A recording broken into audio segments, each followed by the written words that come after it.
What is up, YouTube fam? Robbie C here. Today we're going to talk about one of Innova's most overlooked discs, and this is what it looks like when it aces.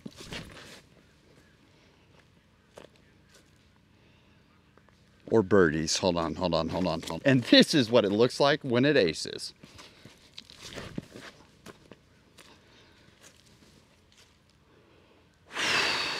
Before we dive in, we have to ask, how you doing today, Howard? So catch me if I fall.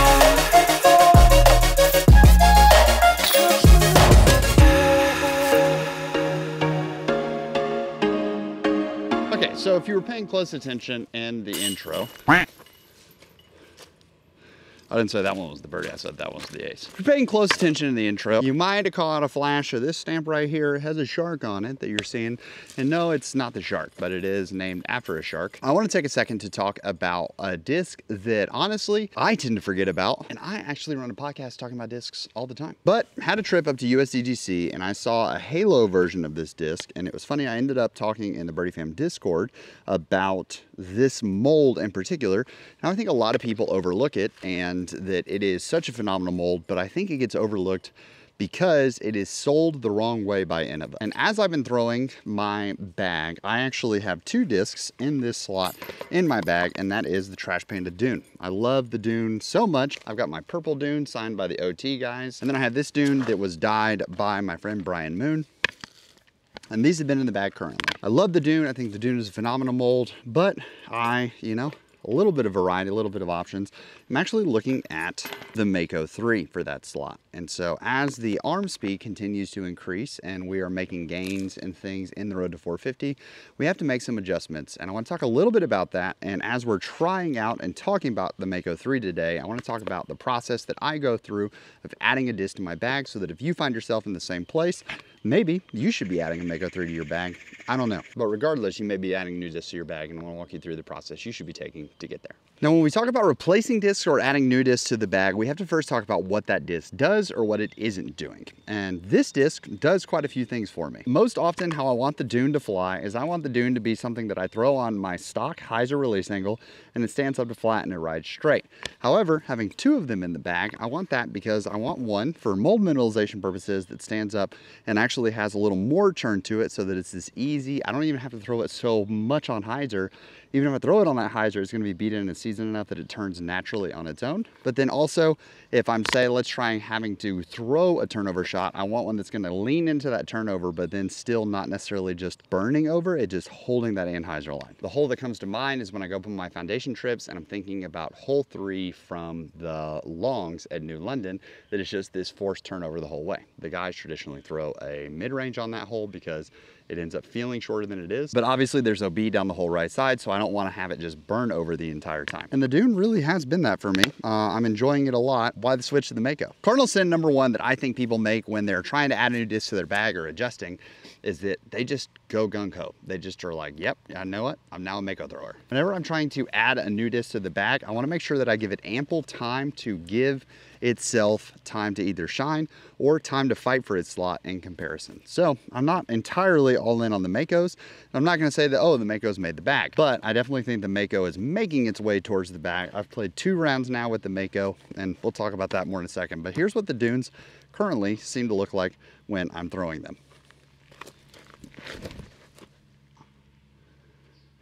You can see I threw that on a steep amount of hyzer, and it still stood up to somewhat flat and then fell back down on hyzer. That's the flippier one. This one is a little more stable because it's just been used less.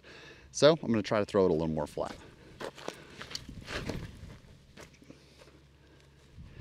Easy drift to the right. You can see it never really burned over, but it just kind of moved right the whole time. Fantastic line. Now, here's what the Makos are doing for me right off the bat. And I have a Star Mako 3 and a Halo Mako 3.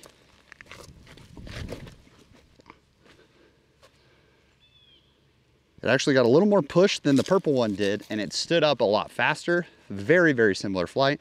And now let's try the Halo Mako 3.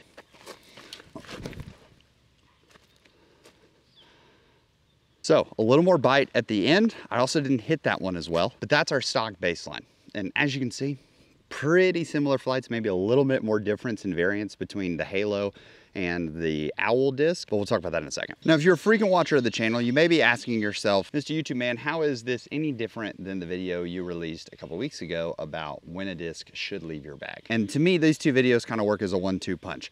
We have reasons that discs leave our bag, but we don't necessarily have a clear process on how to bring discs into the bag. And like we said for Cardinal Sin number 1, most people just full on cold turkey, commit and rip. Here we go, I'm throwing the new ones in. And I think that that can work for a little while, but it also, if you play the sport long term, there's like a middle part where when you do that, you're actually gonna lose so much that it might make you hesitant to add more discs to the bag in the future. Now, what I mean by that is that when you're first starting, you can sort of switch discs in and out because you're gonna have so much inconsistency in your form to begin with that it really doesn't matter. You're just kind of finding things that as you're inconsistent, you're hitting these discs consistently, or they have a good consistent hand feel that you enjoy. The Dune was that for me when it came to Trash Panda molds.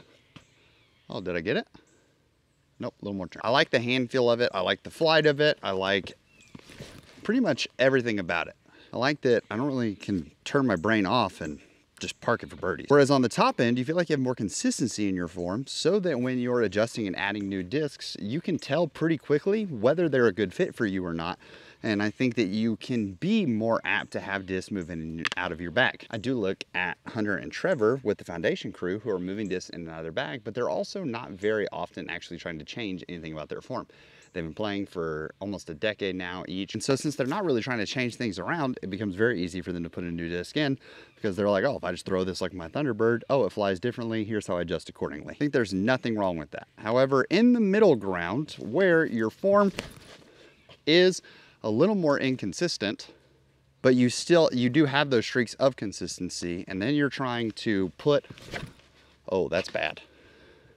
See, there I can tell, I overpulled it. That inconsistency from how your form's working that day to was the disc right leads us to Cardinal Sin number 2, which is quite simply, we lean really hard into recency bias. There's something to be said about not leaning to the past and saying, oh, well, I used to throw this disc really well. Why am I throwing it differently now?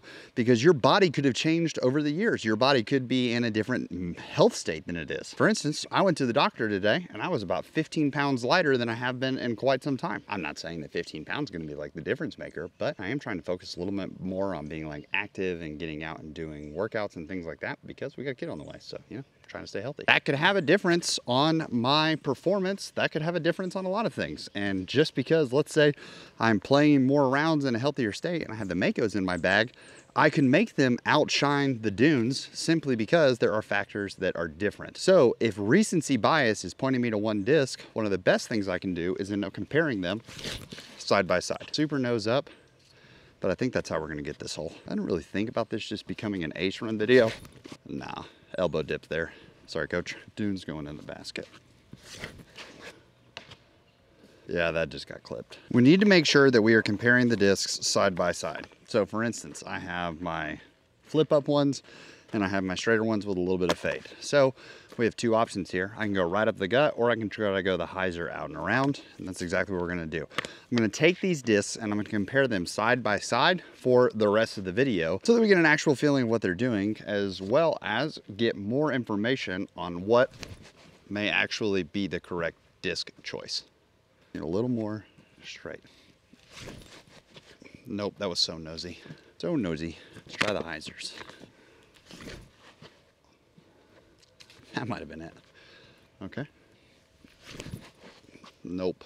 I will say so far, you do not want to be the fourth disc thrown in these sets. I don't know if I'm just getting lazy on the fourth disc or I'm overthinking on the fourth disc. Now, depending on how I decide to package the thumbnail for this to try to like draw y'all into this video, probably something along the lines of like Innova's most overlooked mold. I don't know. I want to make sure that I address that so that this video doesn't feel like complete clickbait of this man trying to tell me we're talking about Innova's most overlooked mold and all I did was just talk about the Mako and how it's in and out of the back. I think that these two discs actually suffer from the same problem, and that is that they are sold as being more understable than they actually are. I would consider both the Mako 3 and the Dune to be incredibly neutral discs. Now, Granted, they do come in different plastics. They do have the ability to stand up. It's difficult for any disc that isn't super flippy for it to stand all the way up. And I think that this disc gets overlooked because people say, oh, you want to talk about one of the understable options in Innova's lineup? Check out the Mako 3. Like it's super flippy. And I just don't think that's the case. I think there are lots of discs out there that get sold one way when actually they're just not.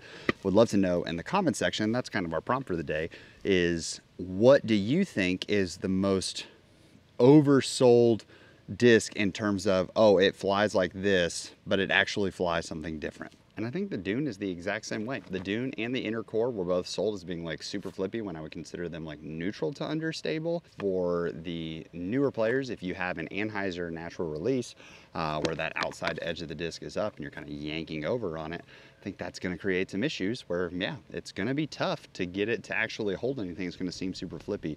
Whereas if you throw these things flat, like you saw in this shot with the Dune, where it just kind of held to the right the whole time, you just got to accept the disc as what it is, which is Cardinal Sin number 3 when we're trying to force the disc into our bag. And it's kind of the same line as when discs come out of your bag. We got to take the discs as they are, not what we want them to be. Now, this is a factor to consider when you're trying to bring a disc into your bag. Is it not working because of the actual disc, or could a plastic change actually have somewhat of an effect on the disc making or not making your bag? For instance, I love my guy Jesse, but recycled plastic is really hard to provide a variety of materials and consistent plastic releases because they're getting recycled materials.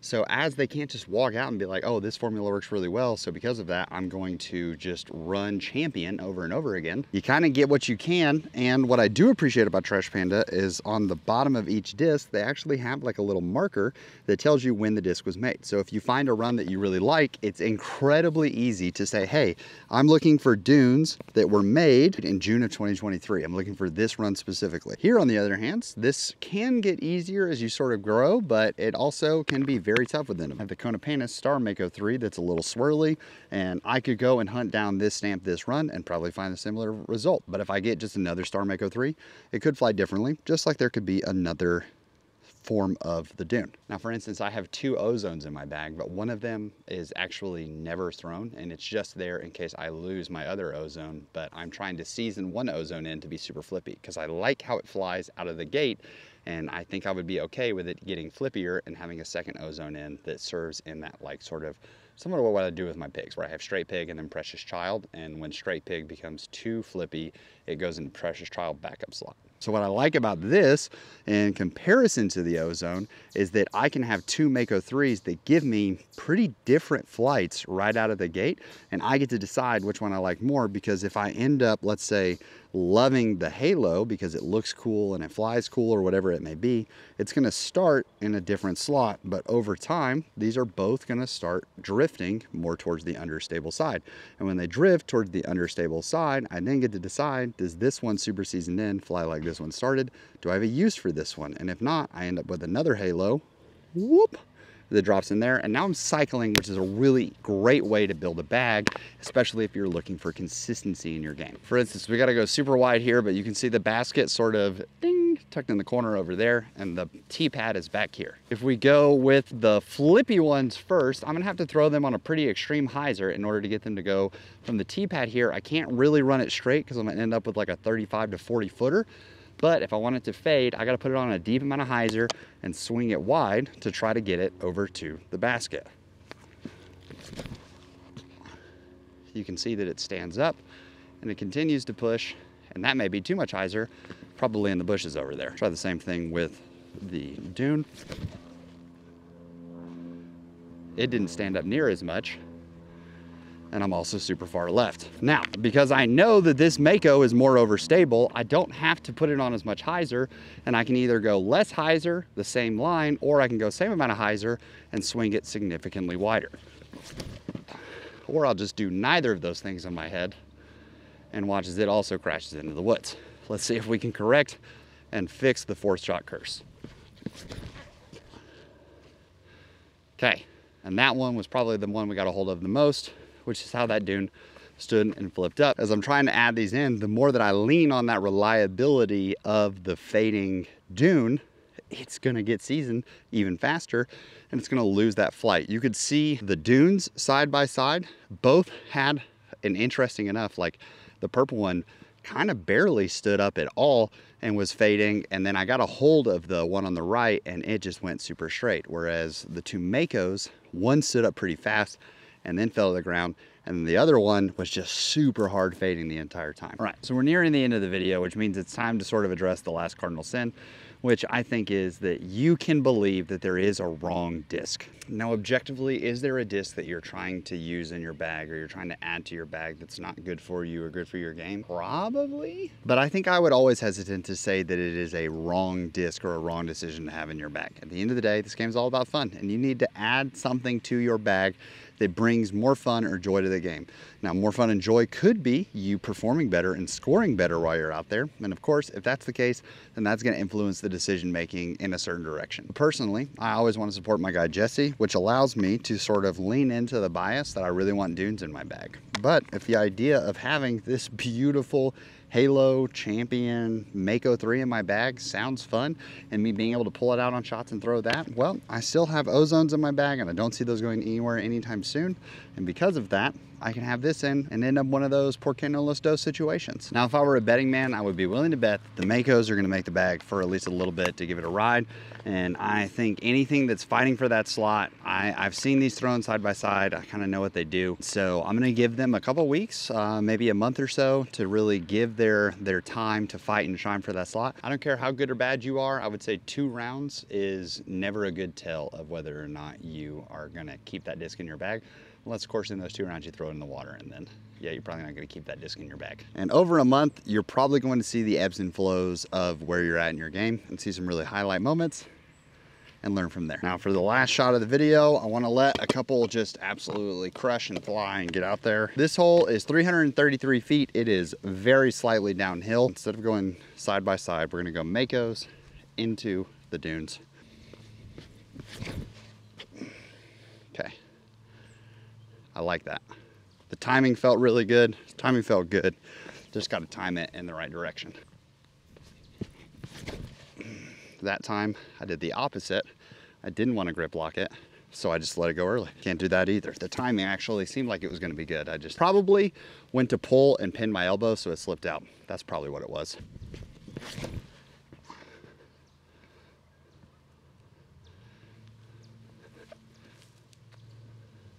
Just outside the circle. That's what happens when we focus on things.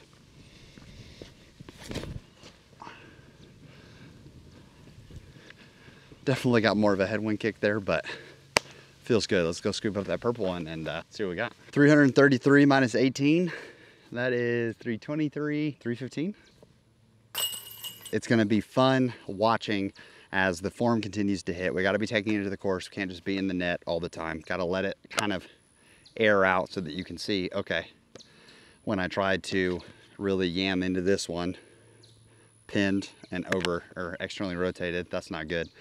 But definitely test out your form changes. So Makos in the bag for now. What do you think? Do you bag a Mako 3? How do you feel about Mako 3? Was it undersold or sold incorrectly to you?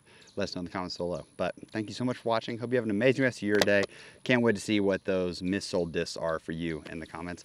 But for now, we're gonna leave you with, oh, sorry. Hoo, hoo, hoo. Oh man, I've made that mistake before. I didn't tell you to have a good day and make it great for someone else. And they were like, I'm gonna go make it a terror for someone else. Don't make it a terror for someone else. Hope you have an amazing rest of your day. Please make it fantastic for someone else too. But for now, we're gonna leave you with the birdie.